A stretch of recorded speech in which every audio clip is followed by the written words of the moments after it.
Lúcifer não é Satanás, a verdadeira origem do mal. O que a Bíblia diz? Quem é Lúcifer? O nome Lúcifer é frequentemente aplicado a Satanás, mas não há base bíblica para esta ideia. A palavra Lúcifer é a tradução em algumas Bíblias, ainda que não nas versões portuguesas mais comuns, da palavra hebraica Eliú em Isaías 14h12.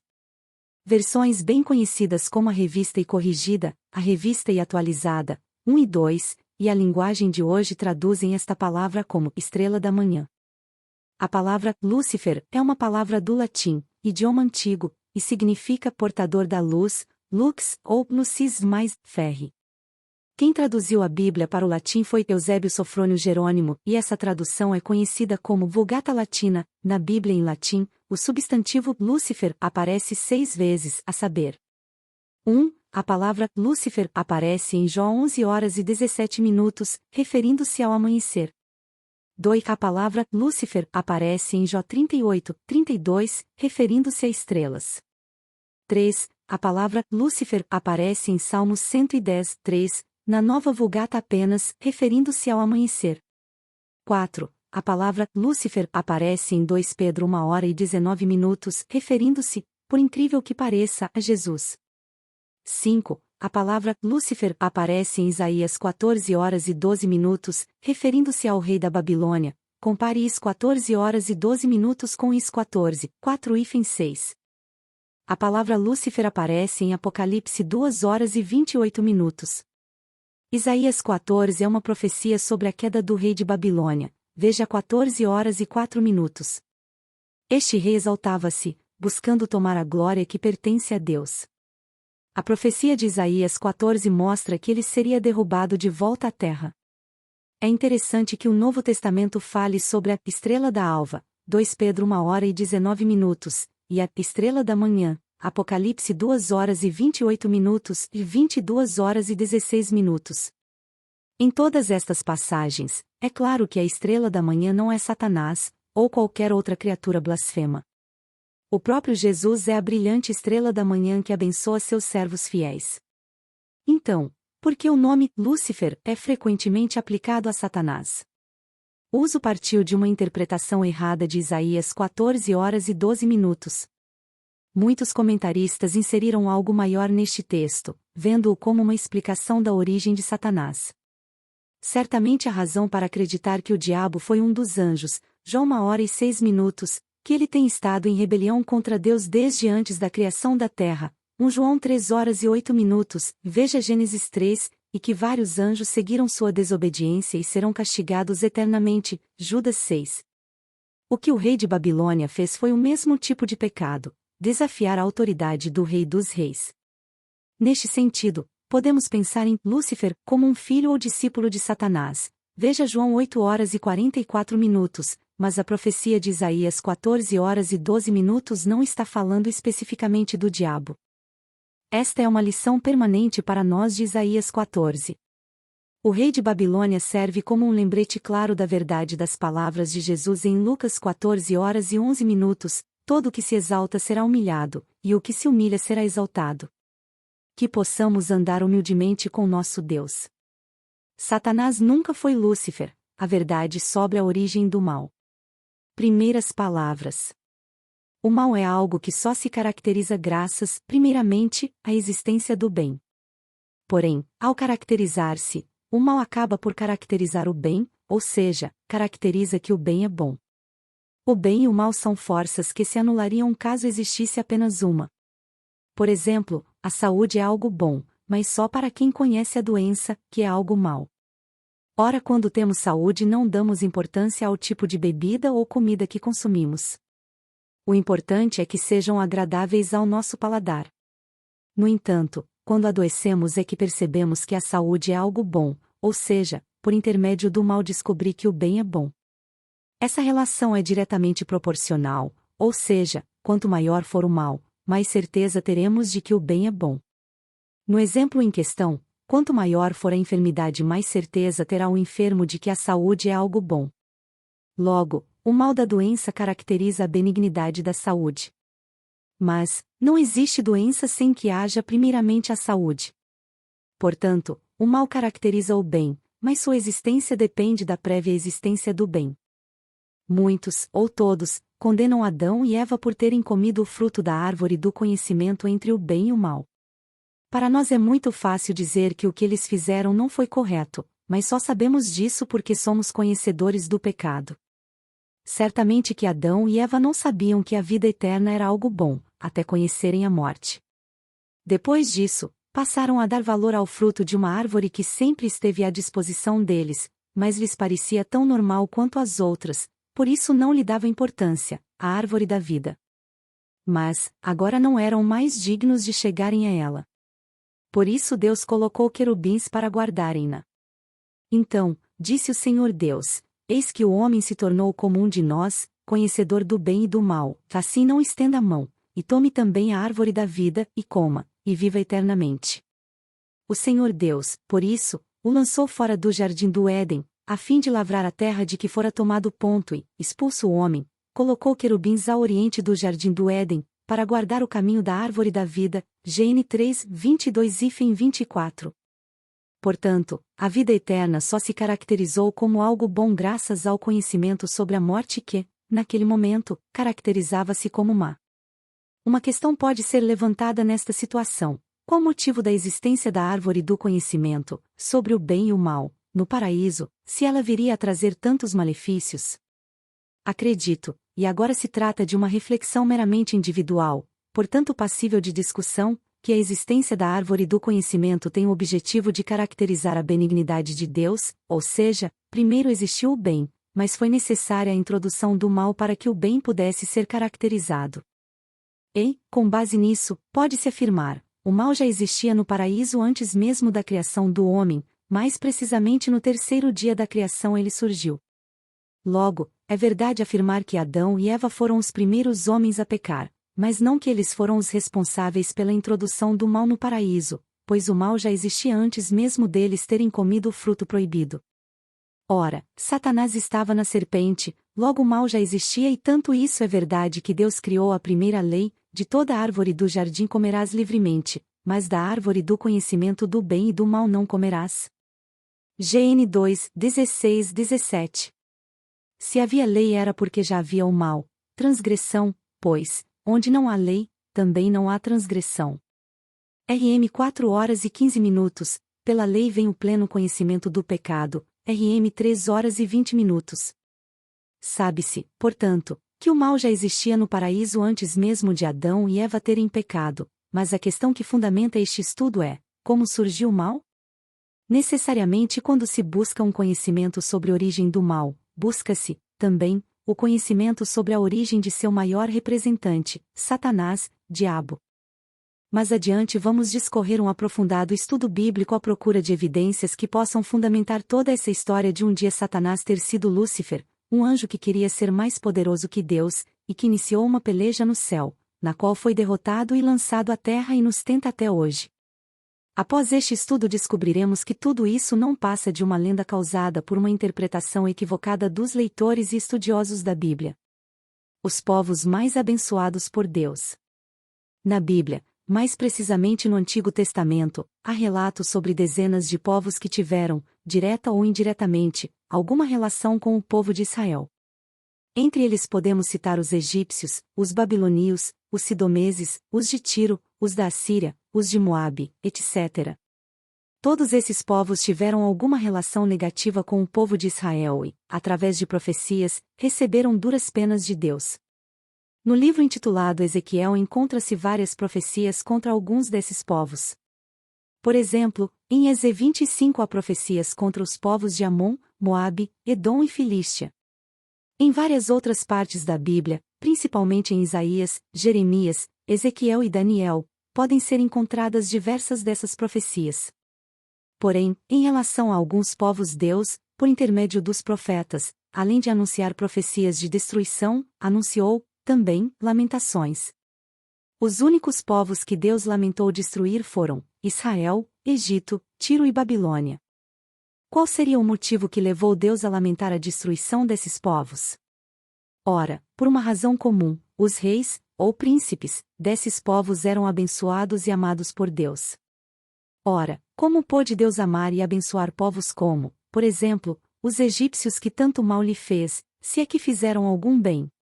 Esta indagação só pode ser respondida, com clareza, após uma profunda análise dos relatos bíblicos sobre esses povos e, logo após, vamos associar as conclusões com a equivocada história sobre a origem de Satanás, que é o objetivo de nossa discussão.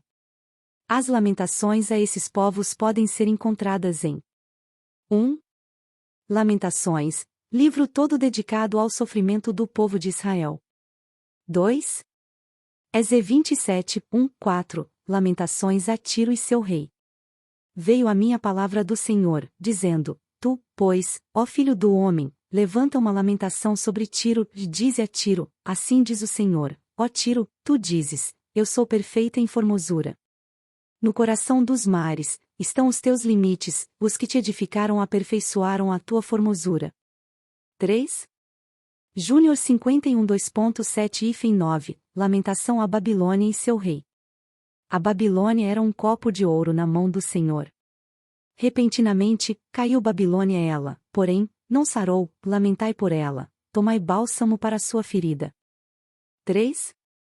Júnior 51 2.7-9, Lamentação a Babilônia e seu rei. A Babilônia era um copo de ouro na mão do Senhor. Repentinamente, caiu Babilônia ela, porém, não sarou, lamentai por ela, tomai bálsamo para sua ferida. 4. Eze 32, 1, 2, Lamentação ao Egito. Veio a minha palavra do Senhor, dizendo, Filho do homem, levanta uma lamentação contra Faraó, rei do Egito, e dize-lhe, foste comparado a um filho de leão entre as nações. Sabe-se, agora, após ler esses trechos, que Deus realmente lamentou destruir esses povos, mas, exatamente, o que significa lamentar? Se analisarmos em um dicionário, lamentar é o mesmo que 1. Chorar, gemendo ou gritando. 2. Lastimar, deplorar. 3. Proferir palavras de tristeza, aflição. Logo, Deus estava muito triste ao anunciar os castigos a esses povos, aos quais os amava bastante. 3.1 O povo de Israel. Não há dúvida sobre o grande amor de Deus em relação ao povo de Israel, o povo de Deus, 3 horas e 10 minutos, principalmente a cidade de Jerusalém, sendo esta, simbolicamente, considerada a noiva de Deus, e 62 2.3-5. Porém a recíproca desse amor não era verdadeira, uma vez que este povo despontava tanto a Deus que ele, por diversas vezes, o castigou e, arrependendo-se, por conta de seu grande amor, o perdoou. Então, enviou o Senhor a peste a Israel, desde a manhã até o tempo que determinou, e, de Dan até Berseba, morreram 70.000 homens do povo. Estendendo, pois, o anjo do Senhor a mão sobre Jerusalém, para destruir, arrependeu-se o Senhor do mal e disse ao anjo que fazia a destruição entre o povo, basta, retira a mão. 2 SM 24 2.15-16. Assim diz o Senhor, Deus de Israel, se permaneceres nesta terra, então, vos edificarei e não vos derribarei, porque estou arrependido do mal que vos tenho feito. Júnior 42 2.9-11. Talvez o período de domínio da Babilônia sobre Israel tenha sido o maior castigo de Deus para com o seu povo. Assim diz o Senhor dos Exércitos, visto que não escutastes as minhas palavras, eis que mandarei buscar todas as tribos do norte, diz o Senhor, como também a Nabucodonosor, rei da Babilônia, meu servo, e os trarei contra esta terra, contra os seus moradores e contra todas as nações em redor, e os destruirei totalmente, toda esta terra virá a ser um deserto e um espanto. Todas estas nações servirão ao rei da Babilônia 70 anos, Júnior 25, 8, 9, 11. Era com grande tristeza que ele o castigava. Acaso, tenho eu prazer na morte do perverso? Diz o Senhor, não desejo eu, antes, que ele se converta e viva? Não tenho prazer na morte de ninguém, diz o Senhor Deus. Portanto, convertei-vos e vivei. Eze 18, 23-32. Tamanha era essa tristeza que há um livro todo focado em prantear o castigo sofrido pelo povo de Israel durante o domínio babilônico. Este livro é intitulado Lamentações. Logo, não há dúvidas do motivo de Deus lamentar o castigo dado a Israel era porque o amava muito, tanto que o escolheu como seu povo. 3.2 O povo do Egito. Antes de iniciarmos uma análise sobre a relação que Deus tinha com o Egito, é preciso que se reflita sobre a seguinte indagação: se Deus, em suas próprias palavras, ao descrever o Brasil, simbolicamente, o comparasse à maior, mais bela e formosa árvore do Éden e que nenhuma outra árvore a ela se assemelhava. Que conclusões poderíamos tirar disso? Ora, que o Brasil seria um lugar abençoado por Deus e Ele muito quer bem. Correto? Pois você sabia, leitor, que foi exatamente essa comparação que Deus fez, por intermédio do profeta Ezequiel, ao descrever o Egito? Veio a mim a palavra do Senhor, dizendo: Filho do homem, dize a Faraó, rei do Egito, e à multidão do seu povo: a quem é semelhante na tua grandeza? Se elevou a sua estatura sobre todas as árvores do campo, e se multiplicaram os seus ramos, por causa das muitas águas durante o seu crescimento. Os cedros no jardim de Deus não lhe eram rivais, nenhuma árvore do jardim de Deus se assemelhava a ele na sua formosura. Todas as árvores do Éden, que estavam no jardim de Deus, tiveram inveja dele. Eze 31, 1, 2, 5, 8 e 9. Quem proporcionou ao Egito ser merecedor de tais adjetivos? Ora, o próprio Deus assim o fez. Formoso fiz na multidão de seus ramos, de todas as árvores do Éden, que estavam no jardim de Deus, tiveram inveja dele. Eze 31, 9. Mas, apesar de todas as bênçãos recebidas, os egípcios não as reconheceram como sendo oriundas de Deus. Antes acreditavam ser Faraó um deus. A terra do Egito se tornará em desolação e deserto, e saberão que eu sou o Senhor. Visto que disseste: o rio é meu, e eu o fiz, eis que estou contra ti e contra os teus rios. Eze 29, 2.9 e 10. Por esta razão Deus decidiu entregar o Egito nas mãos de Nabucodonosor, rei da Babilônia, assim como fez a Israel. Assim diz o Senhor Deus: eis que eu darei a Nabucodonosor, rei da Babilônia, a terra do Egito. Eze 29, 19. Assim diz o Senhor Deus: eu, pois, farei cessar a pompa do Egito, por intermédio de Nabucodonosor, rei da Babilônia. Eze 30, 10.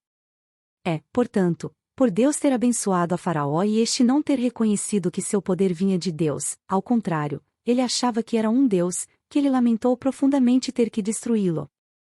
Filho do homem, levanta uma lamentação contra Faraó, rei do Egito, e dize-lhe: quando eu te extinguir, cobrirei os céus e farei enegrecer as suas estrelas, e encobrirei o sol com uma nuvem, e a lua não resplandecerá a sua luz. Por tua causa, vestirei de preto todos os brilhantes luminares do céu e trarei trevas sobre o teu país, diz o Senhor Deus. Eze 32, 2,78. O povo de Tiro. Tiro era uma cidade muito próspera no comércio marítimo e, por causa disso, exercia grande influência sobre diversos povos, sendo considerada feira das nações, às 23h03, ou seja, a fonte de abastecimento dos povos. Tiro era também chamada de a grande distribuidora de coroas, às 23h08, caracterizando a grande riqueza que possuía. Em Eze 27 acha-se uma lista dos povos aos quais Tiro exercia grande influência comercial. Povos como Bazã, Egito, Sidom, Persas, Tarsis, Síria, Judá, Israel, Arábia, Sabã, entre outros. Em troca das mercadorias oriundas da cidade Tiro, os povos davam prata, bronze, escravos, madeira de ébano, esmeraldas, linho puro, trigo, azeite, cordeiros, bodes, carneiros, ouro, aromas finos, navios e, inclusive, povos como os persas ofereciam seus soldados para lutarem em nome de Tiro. Os persas se acharam em teu exército e eram teus homens de guerra, escudos e capacetes penduraram em ti e manifestaram a tua glória. Eze 27, 10. Como podemos observar, a cidade de Tiro era muito rica, próspera e, sobretudo, poderosa. Todo esse poder foi conseguido graças ao seu rei, que vamos conhecer a seguir. O rei de Tiro era um dos homens mais sábios da época, segundo as próprias palavras de Deus. Sim, és mais sábio que Daniel, não há segredo algum que possa esconder de ti, pela tua sabedoria e pelo teu entendimento, alcançaste o teu poder e adquiriste ouro e prata nos teus tesouros. Eze 28, 2.3 e 4. Sendo, como podemos verificar, mais sábio que Daniel, um dos grandes profetas de Deus. Logo, pode-se dizer que o rei de Tiro era uma pessoa abençoada por Deus, uma vez que só Deus dá a sabedoria e o poder. Disse Daniel: Seja bendito o nome de Deus, de eternidade a eternidade, porque dele é a sabedoria e o poder, é ele quem muda o tempo e as estações, remove reis e estabelece reis, ele dá sabedoria aos sábios e entendimento aos inteligentes. DN 2, 20, 21. A todos aqueles que Deus dá a sabedoria, esta lhe proporciona sorte de bens e tesouros, como aconteceu com o rei de Tiro. Eu, a sabedoria, ando pelo caminho da justiça, no meio das veredas do juízo, para dotar de bens os estrondosos aumentos de riquezas e de poder fizeram com que o rei de Tiro ganhasse tanta estima, de diversos povos, que ele começou a achar que era o próprio Deus. Dize ao príncipe de Tiro: Assim o diz o Senhor Deus, visto que se eleva o teu coração e dizes: Eu sou Deus, sobre a cadeira de Deus me assento no coração dos mares, e não passas de homem e não és Deus, ainda que estimas o teu coração como se for o coração de Deus. Eze 28, 2.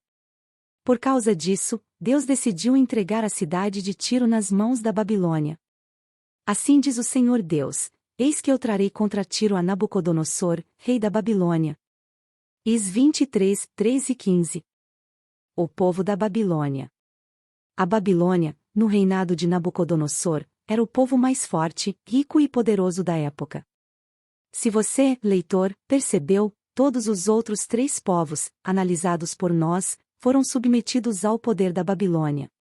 Para se entender melhor o motivo de Deus ter dado tanto poder à Babilônia é necessário que se estude, e entenda, a relação entre Nabucodonosor e Deus.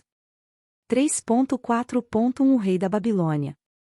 Não existiu um rei, não judeu, tão abençoado por Deus quanto o rei Nabucodonosor, e isso pode ser claramente observado na forma como o próprio Deus se referia a ele. O rei dos reis, Eze 26, 7, meu servo, Júnior 27 2.6 e Júnior 43, 10. Nabucodonosor foi um rei que conquistou grande poder graças à sua fidelidade a Deus, pois Deus abençoa os justos, como assim o fez a Nabucodonosor. Eu fiz a terra, o homem e os animais que estão sobre a face da terra, com meu grande poder e com meu braço estendido, e os dou àquele a quem for justo. Agora, eu entregarei todas estas terras ao poder de Nabucodonosor, rei da Babilônia, meu servo, e também lhe dei os animais do campo para que o sirvam. Júnior 27 2.5 e fim 6. Por ter sido considerado, por Deus, uma pessoa justa é que Nabucodonosor teve a honra de receber aqueles 2 adjetivos da própria boca de Deus. O rei Nabucodonosor era fiel a Deus, ao qual o reconhecia como o Deus dos deuses e o Senhor dos reis, DN 2, 46 e fim 47, e bendizia o seu nome. Eu, Nabucodonosor, levantei os olhos ao céu, e bendisse o Altíssimo, louvo, exalço e glorifico ao Rei do céu, porque todas as suas obras são verdadeiras, e os seus caminhos, justos, DN 4, 34,37. Deus abençoava tanto a Nabucodonosor que, durante o cativeiro, ordenou que o seu povo prestasse obediência ao rei da Babilônia, punindo com a morte quem assim o não fizesse. Júnior 27 2.11 14. Portanto, não há dúvidas que a Babilônia era uma grande nação abençoada por Deus por causa de seu rei. O reflexo do caráter e obediência de Nabucodonosor pode ser visto no poder e nas glórias alcançadas pela Babilônia. Fortalecerei os braços do rei da Babilônia e lhe porei na mão a minha espada. Eze 30, 24. Saberão que eu sou o Senhor, quando eu puser a minha espada nas mãos do rei da Babilônia. Eze 30, 25. A Babilônia era um copo de ouro na mão do Senhor. Júnior 51, 7. Tu, Babilônia, eras o meu martelo e minhas armas de guerra, por meio de ti destruireis. Júnior 51, 20.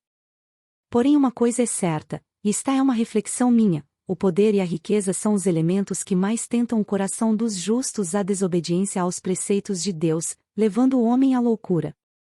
Foi exatamente isso que aconteceu a Nabucodonosor. Depois de tanto poder e riqueza ele começou a se desviar dos caminhos de Deus, a gota d'água foi quando ele fez uma imagem de ouro de outro Deus, e obrigou que todos adorassem. O rei Nabucodonosor fez uma imagem de ouro. Levantou-a no campo de Dura, na província da Babilônia. Qualquer que não se prostrar e não adorar será, no mesmo instante, lançado na fornalha de fogo ardente. DN 3:1-6. Neste momento Deus perdoa Israel e arrepende-se do mal que lhe fez. Assim diz o Senhor, Deus de Israel: se permaneceres nesta terra, então, vos edificarei e não vos derribarei, porque estou arrependido do mal que vos tenho feito. Júnior 42 2.9-11. Deus, então, anuncia a destruição da Babilônia. Eis agora vem uma tropa de homens, cavaleiros de 2 a 2. Então, ergueu ele a voz e disse: caiu, caiu Babilônia, e todas as imagens de escultura dos seus deuses jazem despedaçadas por terra. Is 21 2.9-10. Ponde-vos em ordem de batalha em redor contra a Babilônia, todos vós que manejais o arco, atirai-lhe, não poupeis as flechas, porque ela pecou contra o Senhor. Portanto, assim diz o Senhor dos Exércitos, o Deus de Israel: eis que castigarei o rei da Babilônia e a sua terra. Júnior 50, 14-18. Porém, Deus lamentou profundamente ter que fazer isso. A Babilônia era um copo de ouro na mão do Senhor, o qual embriagava toda a terra, do seu vinho beberam as nações, por isso, enlouqueceram. Repentinamente, caiu Babilônia e ficou arruinada, lamentai por ela, tomai bálsamo para a sua ferida, porventura sarará. Queríamos curar Babilônia, ela, porém, não sarou, deixai-a, e cada um vá para a sua terra, porque o seu juízo chega até ao céu e se eleva até as mais altas nuvens. Júnior 51 2.7-9. Tu, Babilônia, eras o meu martelo e minhas armas de guerra, por meio de ti, despedacei nações e destruireis, por meio de ti despedacei o homem e a mulher, despedacei o velho e o moço, despedacei o jovem e a virgem, e por meio de ti, despedacei o pastor e seu rebanho, despedacei o lavrador e sua junta de bois, despedacei governadores e vice-reis. Júnior 51, 20-23. Então, por meio de um sonho, Deus anuncia a Nabucodonosor a sua queda e destruição do reino. Eu, Nabucodonosor, estava tranquilo em minha casa e feliz no meu palácio. Tive um sonho que me espantou, e, quando estava no meu leito, os pensamentos e as visões da minha cabeça me turbaram. Eram assim as visões da minha cabeça: eu estava olhando e vi uma árvore no meio da terra, cuja altura era grande, crescia a árvore e se tornava forte, de maneira que sua altura chegava até ao céu, e era vista até os confins da terra. A sua folhagem era formosa, e o seu fruto, abundante, e havia nela sustento para todos. No meu sonho, vi um vigilante, um santo, que descia do céu, clamando fortemente dizendo: derribai a árvore, cortai-lhe os ramos, derriçai-lhe as folhas, espalhai o seu fruto, afugentem os animais de debaixo dela e as aves, dos seus ramos. A árvore que viste, que cresceu e se tornou forte, cuja altura chegou até ao céu, e que foi vista por toda a terra. És tu, ó Rei, que cresceste e vieste a ser forte, a tua grandeza cresceu e chega até ao céu, e o teu domínio, até a extremidade da terra. Esta é a interpretação, ó Rei, este é o decreto do Altíssimo, que virá contra o Rei, meu Senhor: serás expulso de entre os homens, e a tua morada será com os animais do campo, e dar-te-ão a comer ervas como aos bois, e serás molhado do orvalho do céu, e passar-se-ão 7 tempos por cima de ti, até que conheças que o Altíssimo tem domínio sobre o reino dos homens e o dá a quem quer. DN 4:5, 10, 14, 20, 22, 24, 25. Em DN 4:33-34, 37 encontra-se, em detalhes, como aconteceu a queda de Nabucodonosor. Analisando-se esse trecho percebe-se que Nabucodonosor foi humilhado por Deus, mas, apesar de toda a desgraça que lhe foi imposta, ele arrependeu-se de tudo o que tinha feito de mal aos olhos do Senhor e o glorificou. No mesmo instante, se cumpriu a palavra sobre Nabucodonosor, e foi expulso de entre os homens e passou a comer ervas como os bois, o seu corpo foi molhado com o orvalho do céu, até que lhe cresceram os cabelos como as penas da águia, e as suas unhas como as das aves. Mas, no fim daqueles dias eu, Nabucodonosor, levantei os olhos ao céu, tornou-me a vir o entendimento, e eu bendisse o Altíssimo, e louvei, e glorifiquei ao que vive para sempre, cujo domínio é sempiterno, e cujo reino é de geração em geração. Agora, pois, eu, Nabucodonosor, louvo, exalço e glorifico ao Rei do céu, porque todas as suas obras são verdadeiras, e os seus caminhos, justos, e pode humilhar aos que andam na soberba. DN 4, 33-34, 37. Com isso terminamos nossa análise sobre os povos mais abençoados por Deus e, partindo desse conhecimento, vamos descobrir quão equivocada é a interpretação bíblica que os grandes estudiosos fazem sobre a origem de Satanás, maquiando-o como tendo sido um anjo de Deus. 4 supostos fundamentos para a origem de Satanás. Como já foi dito, no início dessa discussão, os supostos fundamentos para sustentar a teoria de que Satanás era um anjo, chamado Lúcifer, são encontrados em 3 livros bíblicos, aos quais vamos analisar agora. 4.1 Ezequiel, capítulo 28 e versos de 13 a 17.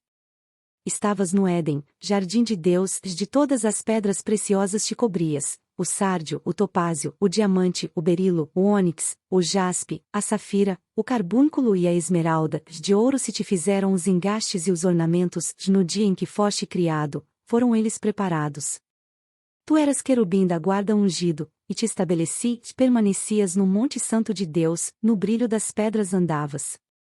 Perfeito eras nos teus caminhos, desde o dia em que foste criado até que se achou iniquidade em ti. Na multiplicação do teu comércio, se encheu teu interior de violência, e pecaste pelo que te lancei, profanado, fora do monte santo de Deus e te farei perecer, ó querubim da guarda, em meio ao brilho das pedras. Elevou-se o teu coração por causa da tua formosura, corrompeste a tua sabedoria por causa do teu resplendor, lancei-te por terra, diante dos reis te pus, para que te contemplem. Acredita-se que esse trecho seja sobre a origem de Satanás porque se pode encontrar fortes evidências, como as que estão destacadas em negrito no texto. A Bíblia é um poderoso instrumento que deve ser utilizado para o estudo, e não apenas para uma leitura solta e vazia. Estudar a Bíblia, acredito, é analisá-la cuidadosamente, sem pressa, observando todo o contexto histórico de cada verso e ligando os fatos ocorridos ao motivo de tais palavras terem sido escritas. É por falta dessa análise contextual que muitas pessoas se convencem ser esse trecho direcionado à figura de Satanás. A partir de agora vai ser exigida a compreensão de toda a análise histórica feita no capítulo anterior. Este trecho, na verdade, corresponde a um trecho de uma lamentação que Deus levanta ao rei de Tiro. Não é difícil constatar isso, basta ler os 2 versos anteriores. Veio a mim a palavra do Senhor, dizendo: Filho do homem, levanta uma lamentação contra o rei de Tiro e dize-lhe: Assim diz o Senhor Deus, tu és o sinete da perfeição, cheio de sabedoria e formosura. Eze 28 2.11-12. Torna-se difícil, e ilógico, acreditar que todos esses adjetivos sejam destinados ao rei de Tiro. Mas, só para quem deixou passar, desapercebidamente, todo o contexto histórico que circunda o motivo de tais palavras terem sido proferidas, ou seja, todo o relato desse trecho é direcionado ao rei de Tiro pelos motivos aos quais debatemos quando analisamos a história bíblica da cidade de Tiro.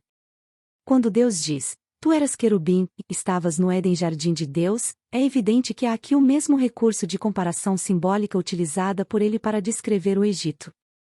Da mesma forma, como vimos, que Deus compara Faraó e o Egito à mais bela e formosa árvore do Éden, mais bela inclusive que a árvore da vida, ele compara simbolicamente o rei de Tiro ao mais sábio e formoso querubim do Éden. Veja, agora, como o restante da análise do texto se encaixa com harmonia. 1. Quando Deus diz: Perfeito eras nos teus caminhos, fica claro que é sobre o motivo pelo qual Deus concedeu tanto poder e riqueza ao rei de Tiro, pois toda e qualquer autoridade, como de um rei por exemplo, provém de Deus. Porque não há autoridade que não proceda de Deus, já as autoridades foram por ele instituídas. RM 13h01. E essa autoridade Deus concede aos que forem justos aos seus olhos. Eu fiz a terra, o homem e os animais que estão sobre a face da terra, com meu grande poder e com meu braço estendido, e os dou àquele a quem for justo. Júnior 27:5. 2. Quando Deus diz: Elevou-se o teu coração por causa da tua formosura, é evidente que sobra a loucura do rei de Tiro em acreditar que era o próprio Deus. Dize ao príncipe de Tiro: Assim o diz o Senhor Deus, visto que se eleva o teu coração e dizes: Eu sou Deus, sobre a cadeira de Deus me assento. Eze 28:2. Logo, o querubim, o anjo da guarda ungido, ao qual esse trecho, em análise, se refere é, na verdade, o rei de Tiro e não Satanás. Não há sentido em se afirmar que esse trecho está se referindo à figura de Satanás, porque não há fundamentação alguma, não há contexto histórico algum, em toda a Bíblia, que possa ser usado como ponte para essa afirmação, ou seja, com base em que se pode dizer que esse querubim é Satanás? De onde vem a fundamentação? O substantivo Lúcifer ocorre 6 vezes na Vulgata, versão latina da Bíblia, e uma vez em algumas traduções da Bíblia em língua portuguesa. Lúcifer se refere literalmente à estrela da manhã ou estrela de alva, à luz da manhã, e à aurora, e ao rei da Babilônia, ao sumo sacerdote Simão, filho de Onias, à glória de Deus, ou a Jesus Cristo. Jesus Cristo, no livro de Apocalipse, 22 horas e 16 minutos, se autodenomina resplandecente estrela da manhã, o que é diferenciado quando o termo é usado separadamente estrela da manhã como poder sobre nações. Apocalipse 2 horas e 28 minutos e 26, Isaías 14 horas e 12 minutos. Por exemplo, tradução brasileira da Bíblia. E temos, muito firme, a palavra dos profetas, a qual bem fazeis em estar atentos, como a uma luz que alumia em lugar escuro, até que o dia amanheça, e a estrela da alva apareça em vossos corações. 2 Pedro 1 hora e 19 minutos. Tradução Almeida Fiel. Este mesmo trecho em latim, na Vulgata é: E habemus firmiorem propheticum sermonem cui bene facitis ad tendentes quasi lucernae lucente incaliginoso loco donec dais in lucescate lucifer oriatur in cordibus vestris. 2 Pedro 1 hora e 19 minutos. É por esta razão que é possível encontrar pessoas com o nome Lúcifer entre os primeiros cristãos, sendo o exemplo mais famoso São Lúcifer, bispo de Sardenha, onde existe a única igreja a São Lúcifer conhecida. Apocalipse, capítulo 12 versos do 7 ao 9. Houve peleja no céu. Miguel e os seus anjos pelejaram contra o dragão. Também pelejaram o dragão e seus anjos. Todavia, não prevaleceram, nem mais se achou no céu lugar deles. E foi expulso o grande dragão, a antiga serpente, que se chama Diabo e Satanás, o sedutor do mundo, sim, foi atirado para a terra e, com ele, os seus anjos. Para os que acreditam na história de Satanás ter sido Lúcifer, esse trecho complementa o trecho analisado no subcapítulo anterior, ou seja, depois que Deus descobriu a iniquidade no coração de Satanás teria acontecido essa peleja, acima descrita, para expulsá-lo do céu. Logo, o que fundamenta esse trecho são exatamente as conclusões infundadas que tiram do trecho do subcapítulo anterior. Nada mais ilógico. Mais uma vez é feita uma análise de um trecho bíblico sem a atenção necessária à análise do contexto ao qual, verdadeiramente, o fundamenta. O ponto a ser considerado, neste caso, é, e sim, esteja a peleja é no céu e contra Satanás, porém, ela ainda não aconteceu. Ora, Apocalipse é um livro profético, ou seja, um livro de profecias que, segundo qualquer dicionário, significa predição feita por um profeta. E profeta significa indivíduo que prediz o futuro. Há algum cabimento o fato de um profeta fazer profecias de coisas já ocorridas? O próprio apóstolo João, escritor do Apocalipse, diz o propósito do livro. Mostrará aos seus servos as coisas que em breve devem acontecer. AP 1 hora e 1 minuto. Logo, serão relatadas coisas que ainda irão acontecer e não fatos já ocorridos. Não há sentido em se profetizar o passado, neste caso, o termo mais adequado seria relembrar ou rever e não profetizar. Se essa peleja realmente aconteceu no princípio, porque absolutamente nada é relatado em Gênesis. Principalmente quando a serpente, Satanás, faz o homem transgredir no paraíso? Nenhum indício de peleja alguma, nada. A peleja descrita acontecerá quando houver se cumprido a profecia sobre a mulher e o dragão, AP 12, 1, 6. Em resumo, o que realmente acontecerá, segundo a Bíblia é, nesta análise não houve qualquer preocupação em se discutir o significado da simbologia acerca da mulher, apenas relatar o fato. A mulher está grávida e a ponto de dar à luz, porém, o dragão quer devorar o filho dela, que é Jesus. No entanto, ao nascer, o filho da mulher é arrebatado para o céu. Como o objetivo do dragão é matá-lo, ele sobe ao céu para tentar concretizar esse objetivo e lá, aí sim, ocorrerá essa peleja. Tanto isso é verdade que, quando o dragão é expulso do céu ele volta para perseguir a mulher. Logo, Para que haja tal peleja, é preciso que se concretize a profecia a respeito da mulher grávida, ou seja, é preciso que exista essa mulher grávida. Segundo a teoria, a rebelião de Lúcifer aconteceu no céu ainda antes da criação, ou seja, antes mesmo que Deus tivesse criado o homem, o mar, os animais, enfim, todas as coisas. Porém, indago, em tom de desafio, a todo e qualquer estudioso da palavra de Deus a me provar, biblicamente, a existência de qualquer forma de vida antes de Deus ter iniciado sua obra de criação. No princípio, criou Deus os céus e a terra.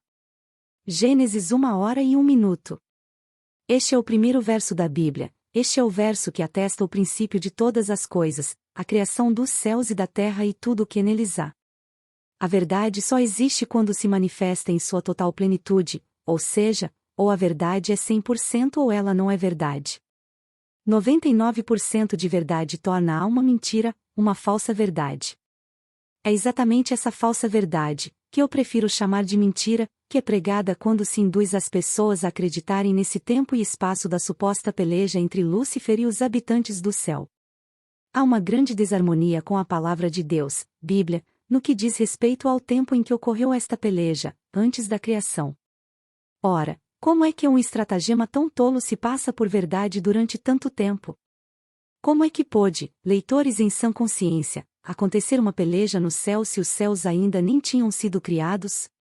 Logo, acreditar que essa peleja representa a expulsão, no céu, de Satanás, quando este ainda era chamado de Lúcifer, e seus anjos, é acreditar numa suposta desarmonia, contradição, bíblica, na qual uma hora se afirma, em Gênesis, que Deus criou o universo e tudo o que nele há e outra hora se afirma, em Apocalipse, que já havia vida, tempo e espaço antes mesmo da criação dos céus e da terra.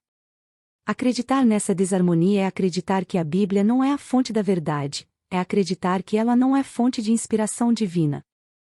Outra grande desarmonia encontra-se no aspecto do local ao qual ocorreu esta peleja. Iniciou-se no céu e culminou com Lúcifer sendo lançado à terra. Mais uma vez indago, como Lúcifer conseguiu rebelar-se e iniciar uma peleja no céu, se ainda não havia céu? Como conseguiram expulsá-lo de um céu, que ainda não existia, e atirá-lo à terra, quando esta, também, ainda não havia sido criada? Estamos diante, talvez, da maior farsa da história, sob o aspecto religioso. Finalmente, com base em que se pode afirmar que essa peleja aconteceu antes do princípio dos tempos? Qual ponte, em argumentos fundamentados, há entre esta peleja e Satanás ter sido um querubim de Deus? O único indício de quem era Satanás, no princípio dos tempos, é o de que ele era a antiga serpente, a p 12h09, e não um querubim. É incrível como toda essa história, a respeito dessa peleja, pregada por aí, consiga passar-se por verdadeira sendo apoiada em estratagemas tão tolos, como o de se afirmar que é possível profetizar-se o passado e de que havia um universo paralelo antes da criação. Todo embasamento para ser justificado deve encontrar harmonia com os escritos bíblicos, se não for necessária essa harmonia, é melhor pararmos a discussão por aqui. Outra grande desarmonia encontra-se no aspecto do local ao qual ocorreu esta peleja. Iniciou-se no céu e culminou com Lúcifer sendo lançado à terra. Mais uma vez indago, como Lúcifer conseguiu rebelar-se e iniciar uma peleja no céu, se ainda não havia céu? Como conseguiram expulsá-lo de um céu, que ainda não existia, e atirá-lo à terra, quando esta, também, ainda não havia sido criada? Estamos diante, talvez, da maior farsa da história, sob o aspecto religioso. Finalmente, com base em que se pode afirmar que essa peleja aconteceu antes do princípio dos tempos? Qual ponte, em argumentos fundamentados, há entre esta peleja e Satanás ter sido um querubim de Deus? O único indício de quem era Satanás, no princípio dos tempos, é o de que ele era a antiga serpente, a p 12h09, e não um querubim. É incrível como toda essa história, a respeito dessa peleja, pregada por aí, consiga passar-se por verdadeira sendo apoiada em estratagemas tão tolos, como o de se afirmar que é possível profetizar-se o passado e de que havia um universo paralelo antes da criação. Todo embasamento para ser justificado deve encontrar harmonia com os escritos bíblicos, se não for necessária essa harmonia, é melhor pararmos a discussão por aqui. Ora, se Satanás não foi Lúcifer, o anjo de luz, a estrela da manhã, o filho da alva. Se toda essa história não tem fundamento, qual seria, então, a verdadeira origem de Satanás. Quando isso aconteceu? A verdade é que a Bíblia não faz referência a tal assunto. A referência mais antiga sobre Satanás é a que diz ter sido ele a antiga serpente do Éden, AP 20 horas e 2 minutos, e só. Nada sobre a sua origem.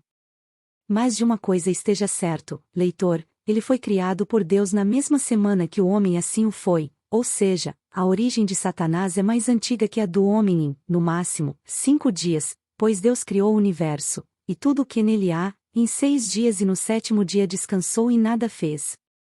Portanto, toda a história de que houve um universo de Deus onde Satanás, Lúcifer, vivia em perfeita harmonia com ele e etc., como é pregada por aí e é descrita em vários livros como, por exemplo, no livro intitulado Patriarcas e Profetas, não passa de mais uma história que saiu da mente fantasiosa de seu autor, uma vez que não há a mínima fundamentação bíblica que demonstre isso. Todas as pessoas que acreditam nisso estão sendo, na verdade, incoerentes com a Bíblia e com as próprias palavras de Jesus e do apóstolo João sobre quem realmente foi e é Satanás. Ele foi homicida desde o princípio e jamais se firmou na verdade. Jó 8 horas e 44 minutos. O diabo vive pecando desde o princípio. 1 Jó 3 horas e 8 minutos. Logo, com base nos trechos acima, temos a certeza de que Satanás nunca foi bom, perfeito e amigo de Deus, como alguns dizem por aí.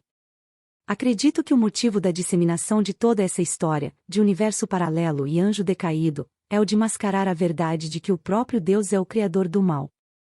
As pessoas mentem ao tentar caracterizar Deus apenas como o criador do bem e que o mal jamais procedeu e jamais procederá dele. Para tentar justificar isso criaram toda essa história, a fim de que a origem do mal fosse proveniente de Satanás, e não de Deus.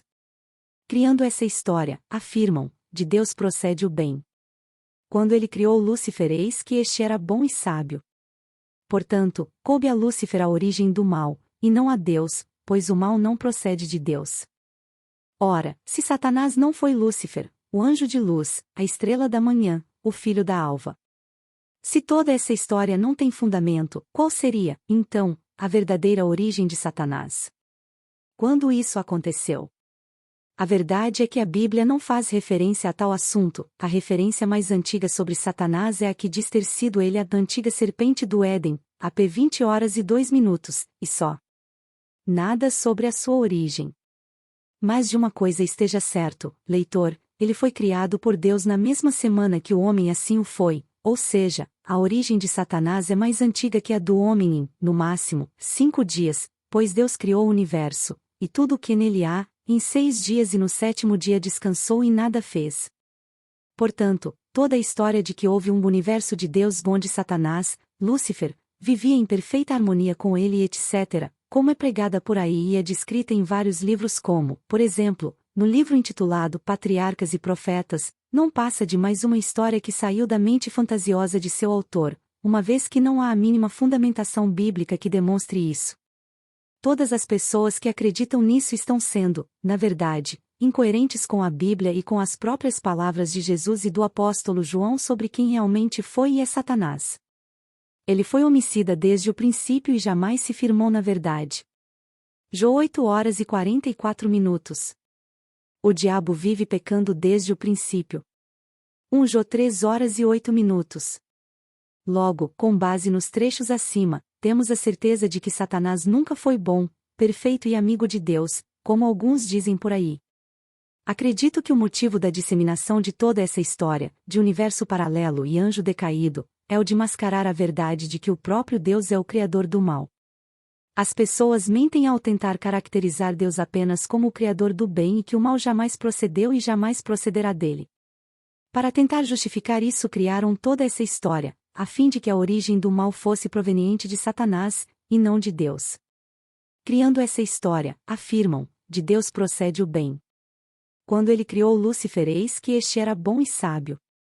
Portanto, coube a Lúcifer a origem do mal, e não a Deus, pois o mal não procede de Deus.